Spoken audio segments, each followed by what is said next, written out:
Bienvenue à toutes et à tous sur Hurry Motion, chaîne dédiée au motion design. J'ai créé cette chaîne pour tous ceux qui débutent et qui veulent apprendre des techniques sympas pour leur projet d'animation. Aujourd'hui, je vais vous montrer 3 différents styles pour créer des lignes de vitesse qu'on appelle aussi speedline. On va commencer par le plus simple et on va compliquer un tout petit peu pour le deuxième, mais il n'y a rien de bien difficile. Pour le troisième style, on va créer des lignes de vitesse style cinéma, en mode hyperespace comme dans Star Wars. Mais avant de commencer, si vous débutez et que vous êtes nouveau sur la chaîne et que ce genre de contenu vous plaît, alors n'hésitez pas à vous abonner et cliquer sur la cloche de notification, cela permettra à la chaîne d'être mieux référencée sur YouTube. Je vous dis à tout de suite sur After Effects.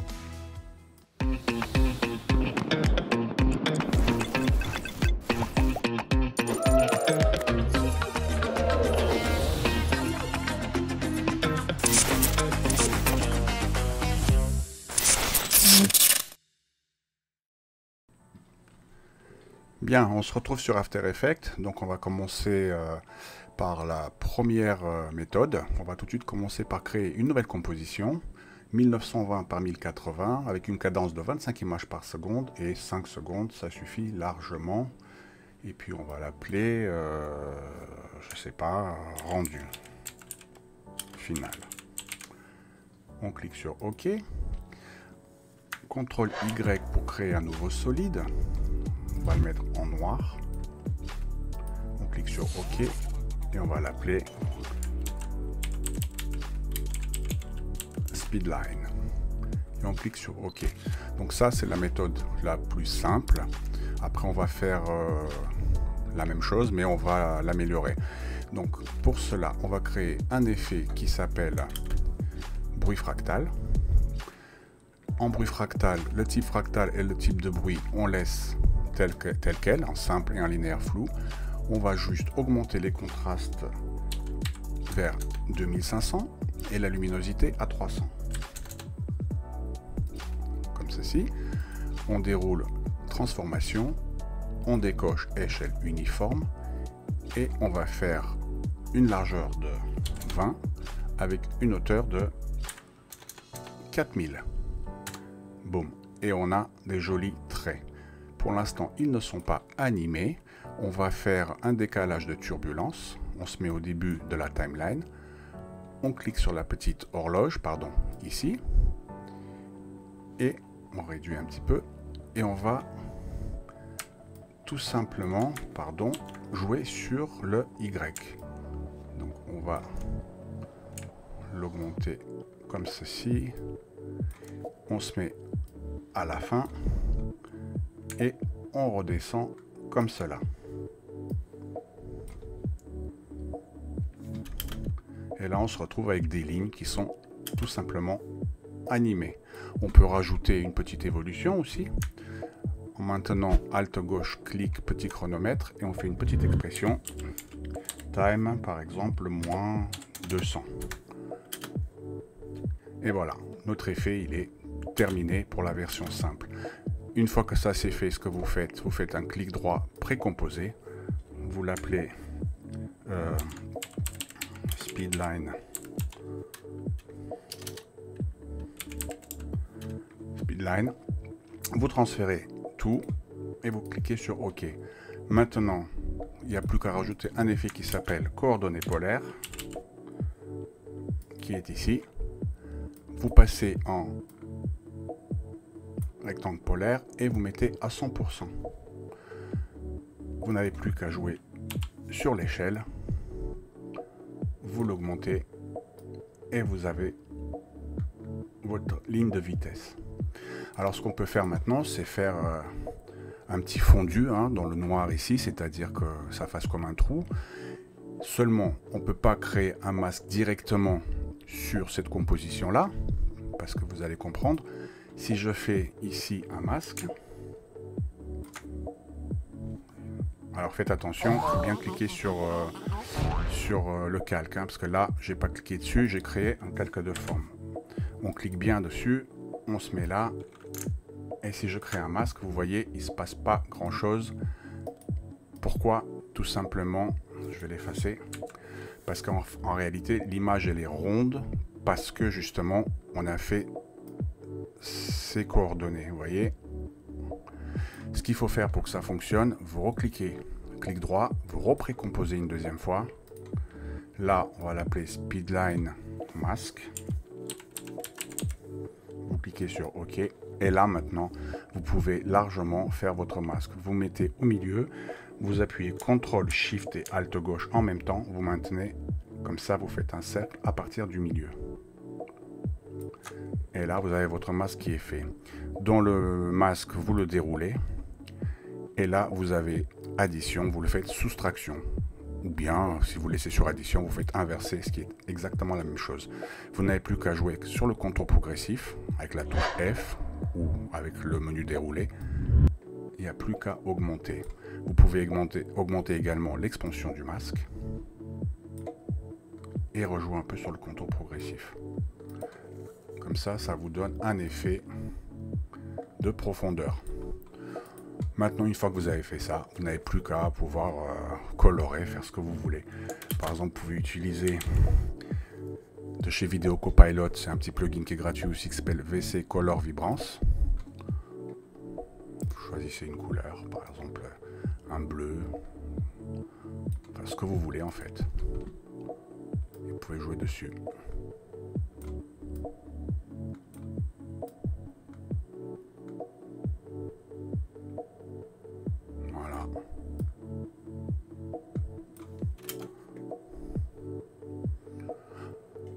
Après, c'est à vous de peaufiner. Ça, c'est la première idée. La deuxième idée, on va fermer ça, fermer le projet, ne pas enregistrer. On va créer une nouvelle composition. On regarde les mêmes paramètres. Largeur 1920, hauteur 1080, 25 images de cadence avec 5 secondes. On va tout de suite le renommer en pareil, rendu final.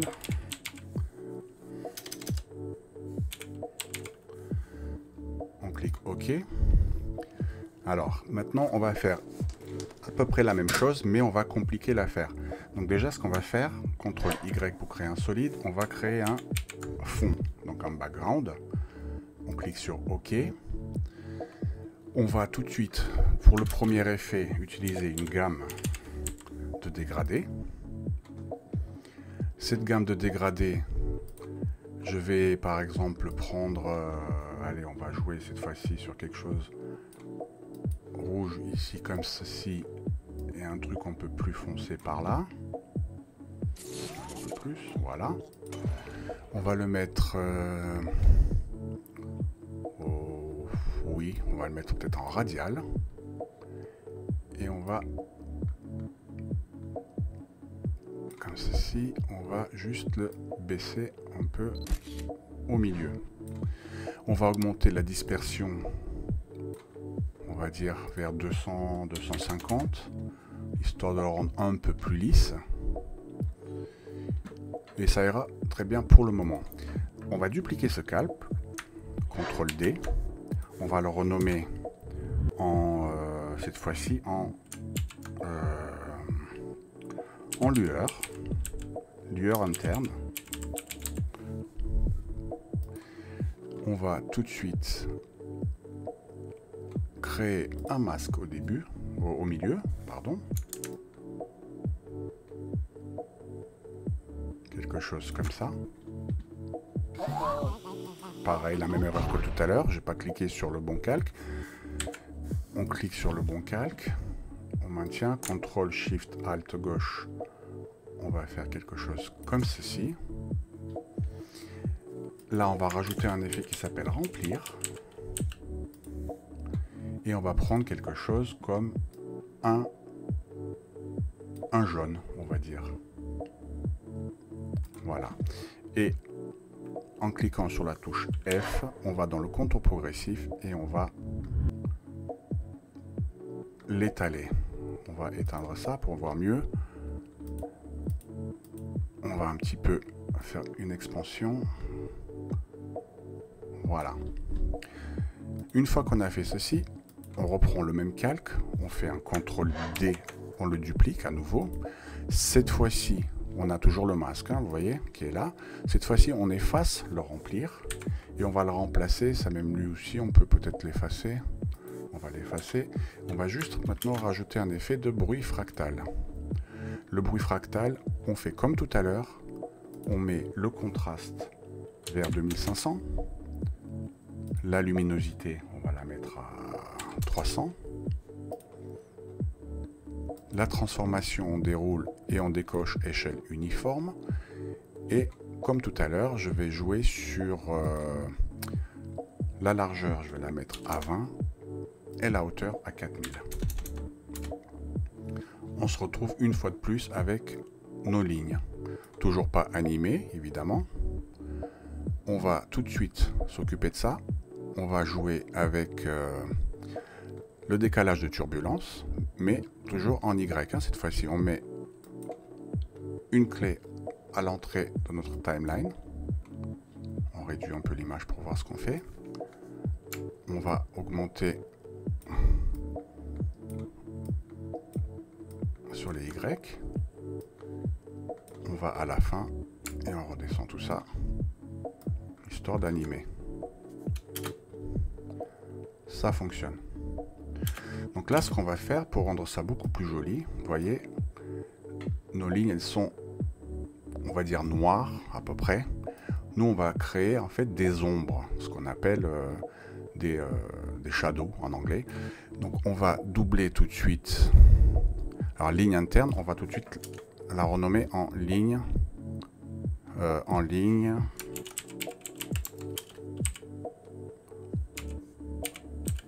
ombre 01.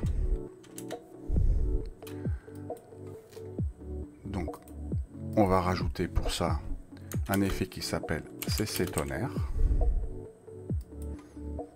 Le tritone, on le met en duotone. Ici, on va jouer sur une couleur orangée un petit peu claire, comme ceci. Et le shadow, on va prendre un orangé un peu plus foncé. Quelque chose comme ça, c'est pas mal. Voilà. On va doubler ce calque, CTRL D. Et on va faire un petit peu de, ça je vais éteindre le masque, et on va faire un petit peu de variation, c'est-à-dire lui on va pas y toucher, ici on va jouer un petit peu sur les contrastes, sur la luminosité, la transformation on va également un petit peu la bouger, histoire de comme ça, faire quelque chose comme ça, surtout très important, ça et ça, les lignes ombrées, vous les passez en produit. Vous les mettez en produit. C'est ça. Donc ça, une fois qu'on a fait ça, on va doubler encore une fois ce calque. Cette fois-ci, on va un petit peu faire une variation. Vous cliquez sur la touche U. On va un petit peu décaler encore un petit peu nos lignes. On va rejouer un peu sur les contrastes, sur la luminosité, encore un petit peu. On va jouer sur la rotation, histoire de bouger un petit peu. Voilà. Et là, on peut même rajouter une évolution. Time -200. On se retrouve toujours avec des lignes un peu différentes. Comme ceci. Maintenant, ce qu'on va faire, on va jouer sur les hautes lumières. Donc, on va doubler une fois de plus ce calque, CTRL D. On va le renommer tout de suite en ligne, on va dire lumière. Cette fois-ci, là, on le laisse en noir. Et le shadow, on va mettre quelque chose assez clair. Vous voyez, on commence à avoir des lignes qui sont beaucoup plus blanches qui apparaissent.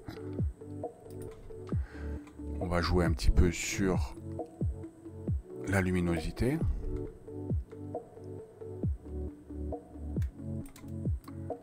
Le contraste. On va rajouter une lueur diffuse.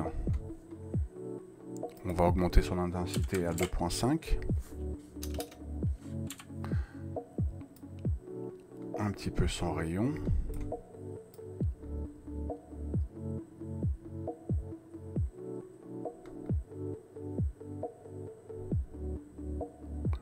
Voilà. On va également jouer un petit peu sur la transformation pour faire un petit peu de différence.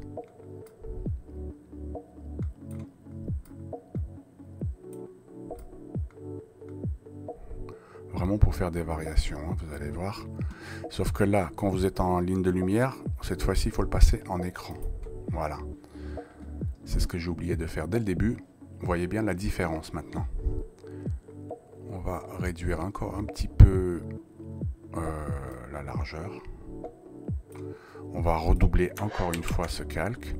On clique sur U, on va un petit peu varier aussi ceci, la disposition. L'intensité, on va la réduire un petit peu, on va la mettre à 1.5 cette fois-ci. Vraiment, c'est à vous de jouer, hein, pour pouvoir faire un effet voulu. On joue un petit peu les contrastes, histoire de faire des petites variations de contraste et de luminosité. La transformation, on va réduire un petit peu. Enfin, vous avez compris le principe. Maintenant, ce qu'on va faire, on va doubler la toute première lueur interne. Vous voyez qu'il y avait le masque, hein, qui est là. On va faire un CTRL-D et on va le mettre en premier plan. Donc il est là. On va sur masque et on va l'inverser. Ici, la couleur, cette fois-ci, vous la mettez en noir. Et la transparence, vous la mettez vers 20%. Ce qui nous permet en fait d'avoir un dégradé qui va un petit peu atténuer les bords. Vous voyez la différence? Là, ça se verra pas trop, mais c'est quand on fera notre coordonnée polaire, ça se verra mieux. Et là, on le laisse peut-être un écran. Oui, ce sera peut-être plus joli. Voilà, une fois qu'on est arrivé là, bon, on a terminé notre effet. On sélectionne le tout. Et on va précomposer et on va l'appeler cette fois-ci pareil.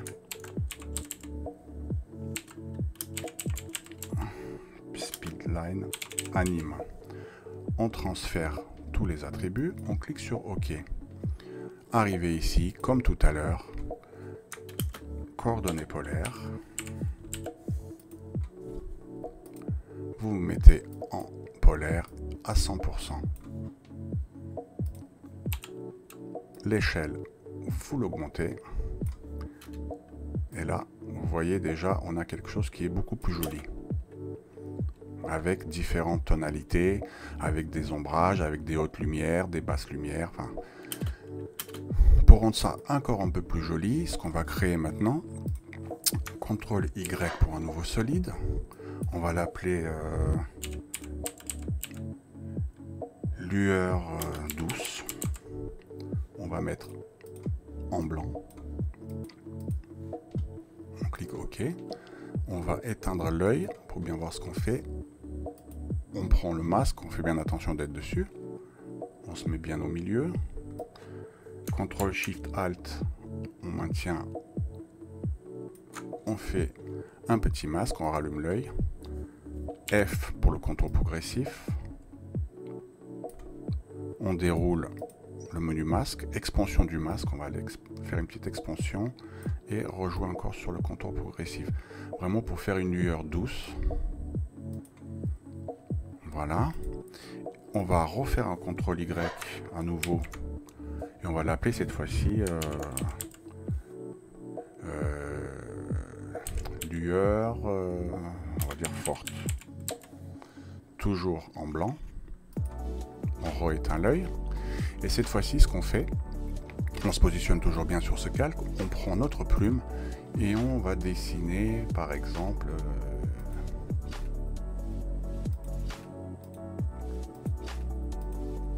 quelque chose comme des rayons.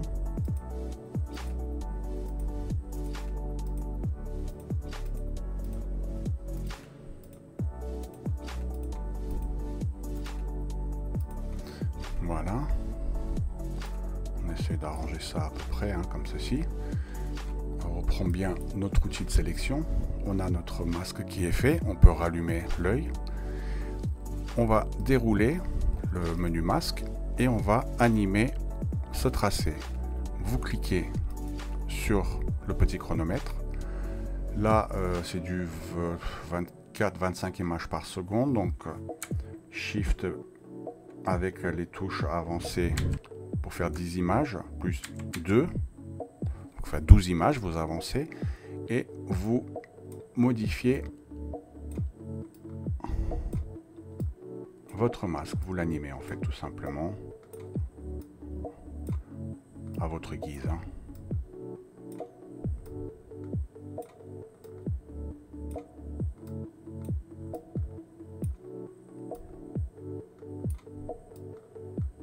Par exemple, on avance de 10 images et 1, 2, 3 cette fois-ci, 12 et 13.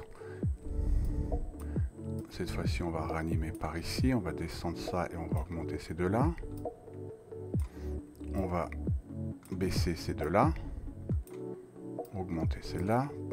En fait, ça va faire un scintillement, tout simplement.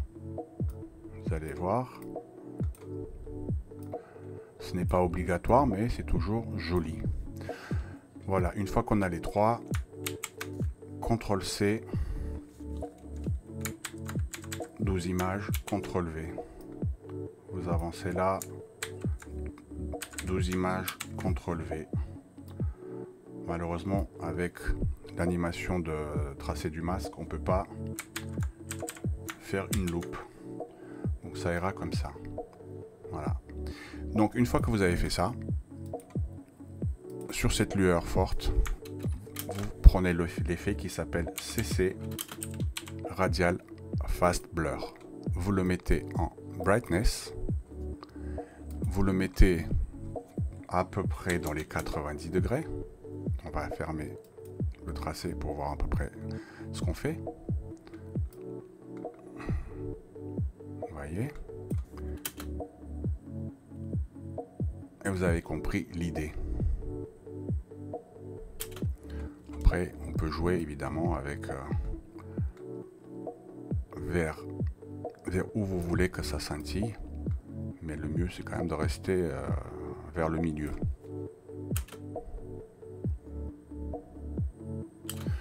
Vous pouvez également rajouter un peu de contour progressif, histoire de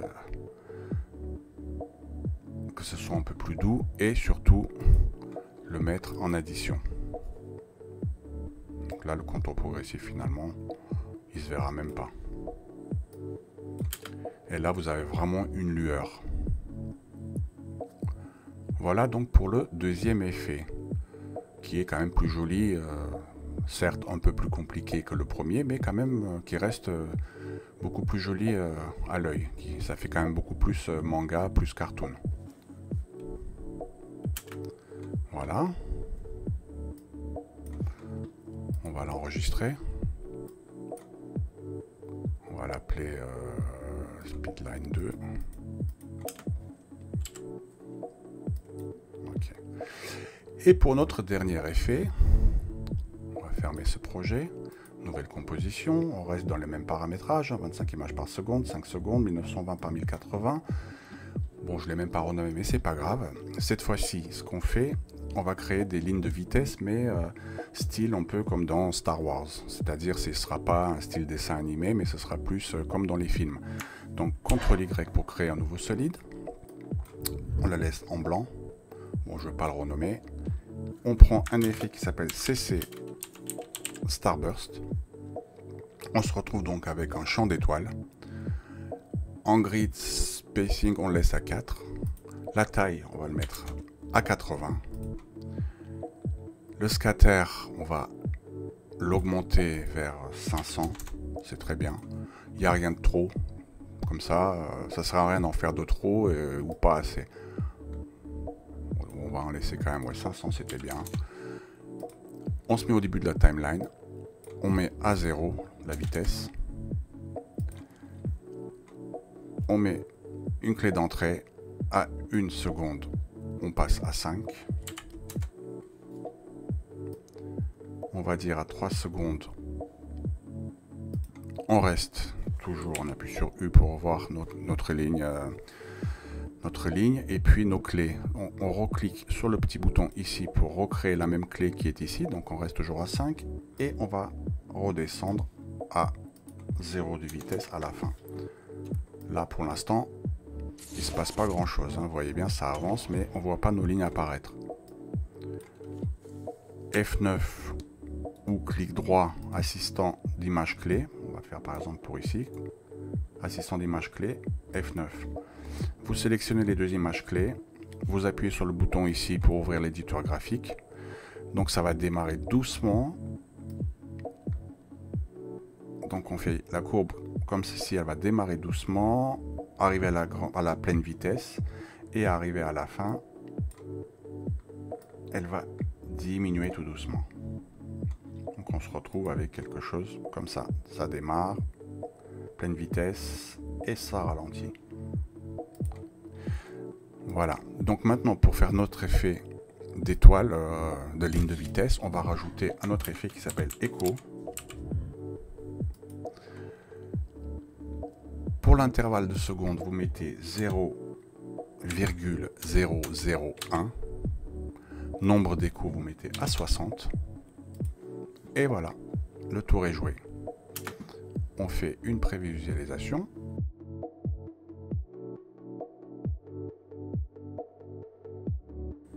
Et voilà. Voilà, on a notre accélération, hop, et ça décélère et ça redevient des étoiles. Voilà pour le deuxième effet. Après, l'effet il est terminé, c'est à vous de le rendre plus joli. Alors dans Star Wars par exemple, les étoiles elles sont un peu plus bleutées. Ce que vous pouvez faire, c'est rajouter ici un effet de remplir. Vous les mettez plutôt en espèce de bleu vraiment légèrement bleuté comme ceci. Ici vous mettez une image clé. Arrivé à 3 secondes, vous appuyez sur U, donc dans remplir, vous recliquez ici pour pouvoir recréer la même image clé. Au début, vous la mettez en blanc et à la fin également, vous remettez en blanc. Comme ça, ça démarre, elles sont blanches et en prenant de la vitesse, elles deviennent bleues. Vous n'avez plus qu'à rajouter par exemple une lueur diffuse. Alors ce qu'on va faire, elle est où? Elle est là. On va augmenter son intensité à 2.5. Augmenter un petit peu son rayon et jouer dans les 60-70 à peu près en seuil. Alors le problème de la lueur diffuse de After Effects, c'est pas quelque chose de très joli. On est souvent obligé de le doubler, voilà, pour avoir un effet un peu plus boosté. Donc dans la deuxième, on va un peu jouer sur le seuil, peut-être un peu moins violent en intensité. Et là c'est pareil, arrivé ici, on va créer une intensité à 1,5, on met la clé d'entrée, intensité 2,5, on met la clé d'entrée, arrivé à 3 secondes,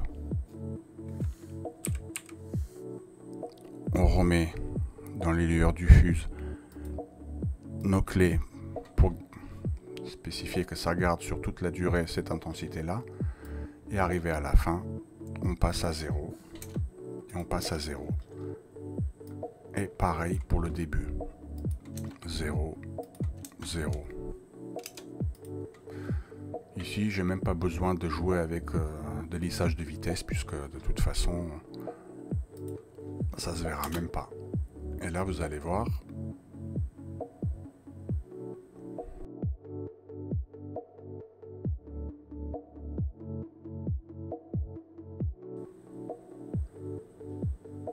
Donc voilà, notre accélération et décélération spatiale avec la lumière diffuse qui apparaît en pleine vitesse et qui redevient normale à l'arrivée. Voilà. Voilà pour ces 3 petits tutos, on va dire. Enfin, c'est pas des tutos, hein, c'est un seul. 3 petits styles différents pour créer des lignes de vitesse pour vos animations, selon vos goûts, selon vos choix, selon vos projets, en mode cartoon dessin animé ou en mode un peu plus réaliste. Donc voilà, vous avez la technique, après à vous de peaufiner, de le rendre plus ou moins joli, hein, comme vous voulez. Eh bien, merci d'avoir suivi ce tuto et comme toujours, si ce genre de contenu vous plaît et si vous n'êtes pas encore abonné à la chaîne, n'hésitez pas à vous abonner et cliquer sur la cloche de notification pour être prévenu des contenus à venir. Et cela permettra également à la chaîne d'être mieux référencée. Moi, je vous revois dans une prochaine vidéo et je vous dis à bientôt pour un nouveau tuto.